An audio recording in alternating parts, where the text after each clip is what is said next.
अस्सलामुअलैकुम वरहमतुल्लाहि वबरकातुहू। Tahira Janjua is here. आज हम लोगों ने नेक्स्ट चैप्टर जो है वो स्टार्ट करना है और उसका टाइटल है वैरायटी ऑफ लाइफ। वैरायटी का वर्ड हम यूज़ करते हैं जब हम मुख्तलिफ़ अक़साम की बात कर रहे होते हैं, चाहे वो ऑर्गेनिज़म्स की हों, लिविंग थिंग्स की हों, नॉन लिविंग थिंग्स की हों, कोई भी चीज़ हो सकती है। किसी भी चीज़ की अक़साम की बात जब की जा रही होगी तो उसके लिए वैरायटी, काइंड्स, टाइप्स वगैरह का वर्ड यूज़ होता है। यहाँ पे हम लोगों ने स्टडी करना है वैरायटी ऑफ लाइफ, यानी मुख्तलिफ़ अक़साम के जानदार या ज़िंदगियाँ इस ज़मीन पे या इस दुनिया में जो एग्ज़िस्ट करती हैं, जो अभी तक साइंटिस्ट्स जान पाए हैं, उनका मुताला करना है हमने इस चैप्टर के अंदर। और ये है वैरायटी ऑफ लाइफ। सबसे पहले हम लोग वैरायटी ऑफ लाइफ की बात करते हुए हम सबसे पहले डिफ़ाइन करते हैं स्पीशीज़ को, कि स्पीशीज़ क्या चीज़ होती हैं। स्पीशीज़ हम कहते हैं कि कोई भी लिविंग ऑर्गेनिज़म्स जो एक ही तरह के हों। यानी हम अगर ह्यूमन बीइंग्स की बात करते हैं ना, तो हम सिर्फ ह्यूमन बीइंग्स की ही स्पीशीज़ को डिस्कस करते रहें। तो स्पीशीज़ जो होती हैं वो लिविंग ऑर्गेनिज़म्स की होती हैं, और लिविंग ऑर्गेनिज़म किसकी स्पीशीज़ जो शायद एक ही जगह पे रहती हों। ऐसा पॉसिबल हो सकता है कि वो एक ही जगह पे रहती हों और वो एक दूसरे से इंटरब्रीड कर सकें, उनको हम कहते हैं कि वो स्पीशीज़ होते हैं। हम कहते हैं कि species is a group of natural population. एक कुदरती आबादी होती है, यानी ऑर्गेनिज़म्स एक जगह पे एग्जिस्ट कर रहे होते हैं, which can interbreed freely among them selves, जो एक दूसरे के साथ ही रिप्रोड्यूस कर सकते हैं, इंटरब्रीड कर सकते हैं, एंड प्रोड्यूस फर्टाइल ऑफस्प्रिंग्स, और फिर वो आगे सेहतमंद बच्चे पैदा कर सकते हैं। और उन बच्चों के अंदर भी ये सलाहियत होती है कि वो आगे अपने जैसे दूसरे ऑर्गेनिज़म्स के साथ इंटरब्रीड कर सकते हैं, but are productively isolated from all other such groups in nature. लेकिन वो पर्टिकुलर स्पीशी जो है ना, वो बाकी स्पीशीज़ से डिफरेंट होती है, बाकी ऑर्गेनिज़म से डिफरेंट होती है जिनको हम लोग स्टडी कर रहे होते हैं। Species are independent evolutionary units. Species जो होते हैं ना वो इंडिपेंडेंट होते हैं, वो किसी भी इन्वायरमेंटल फैक्टर के ऊपर या किसी भी चीज़ के ऊपर, माहौल के ऊपर डिपेंड नहीं कर रहे होते। वो इंडिपेंडेंट होते हैं अपने इजहार में, अपनी रिप्रोडक्शन में और अपनी एग्जिस्टेंस में। अब हम यहाँ पे ना मेज़ की बात करते हैं। मकई जो है ना उसको मेज़ कहते हैं और साइंटिफिक नेम है उसका जी मेज़। अब उसकी अगर साइंटिफिक क्लासिफिकेशन की बात करें तो हमारे पास किंगडम होगा प्लांटी, उसके बाद ऑर्डर होगा पोएल्स, फैमिली उसकी होगी पोएसी, सब फैमिली पेनिकोइडी और जीनस जी, और स्पीशीज़ में आएगा मेज़। तो ये क्लासिफिकेशन होती है। इस क्लासिफिकेशन के थ्रू ऑर्गेनिज़म्स को, प्लांट्स को क्लासिफाई किया जाता है, अरेंज किया जाता है और उनकी नेमिंग की जाती है, उनको नाम दिया जाता है, उनको साइंटिफिक नेम दिया जाता है। और ये साइंटिफिक नेम जो है ना, ये दुनिया भर के साइंटिस्ट जो है ना उनके दरमियान कॉमन होता है, यानी किसी को कोई कन्फ्यूजन नहीं रहती है। तो सबसे पहले ये जो नेमिंग की मैंने बात की ना, इसको नोमेनक्लेचर कहते हैं। नोमेनक्लेचर के अंदर ये नेमिंग और क्लासिफिकेशन होती है। System of Linnaeus of giving each species a scientific name comprising two words is known as binomial nomenclature.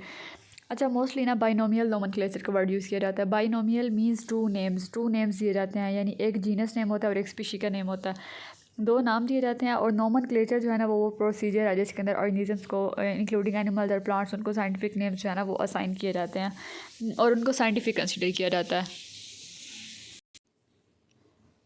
तो ये सारा प्रोसीजर जिसमें नेम्स दिए जाते हैं और फिर क्लासिफिकेशन की जाती है, या सिर्फ नेमिंग की ही बात करें हम कि दो नाम दिए जाते हैं, साइंटिफिक नाम कंसिडर किया जाता है, उसको हम कहते हैं बाइनोमियल नोमेनक्लेचर।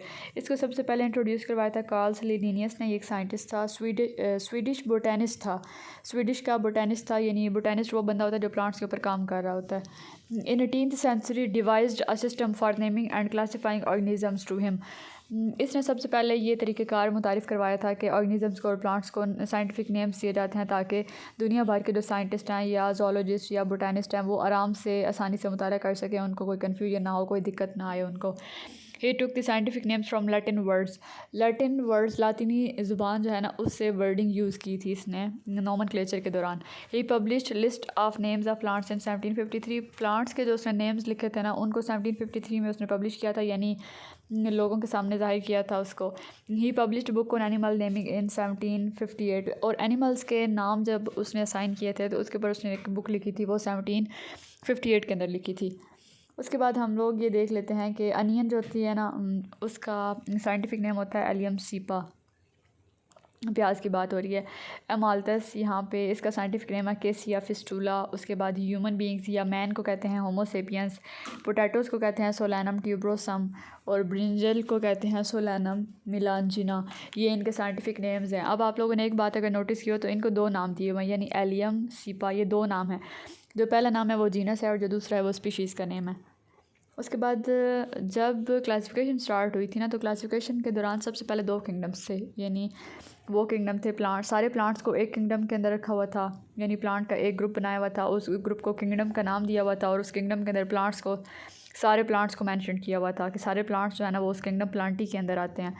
और सारे एनिमल्स जो है ना उनको किंगडम एनिमेलिया के अंदर ऐड किया हुआ था। लेकिन इसमें ना एक ड्रॉबैक था, एक गलती थी कि कुछ ना प्लांट्स, कुछ ऐसे भी ऑर्गेनिजम्स होते हैं जो प्लांट्स और एनिमल्स के अलावा होते हैं, तो वो क्लासिफाई नहीं हुए थे इन दो किंगडम्स के अंदर, तो उनके लिए एक तीसरा किंगडम होने की ज़रूरत थी। अब वो ऑर्गेनिज्म थे यूकैरियोट्स और प्रोकैरियोट्स, यूनिसेलुलर और मल्टीसेलुलर, और फोटोसिंथेटिक और नॉन फोटोसिंथेटिक।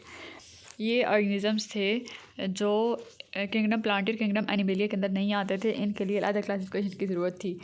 फिर उसके बाद काम होता रहा इस क्लासिफिकेशन के ऊपर। 1937 के ऊपर में ना ई चैटन था, उसने सजेस्ट की थी दो टर्म्स। उसने प्रोकैरियोटिक बोला था बैक्टीरिया के लिए या प्रोकैरियोट्स के लिए, और यूकैरियोटिक बोला था उसने यूकैरियोट्स के लिए, यानी एनिमल और प्लांट सेल्स के लिए।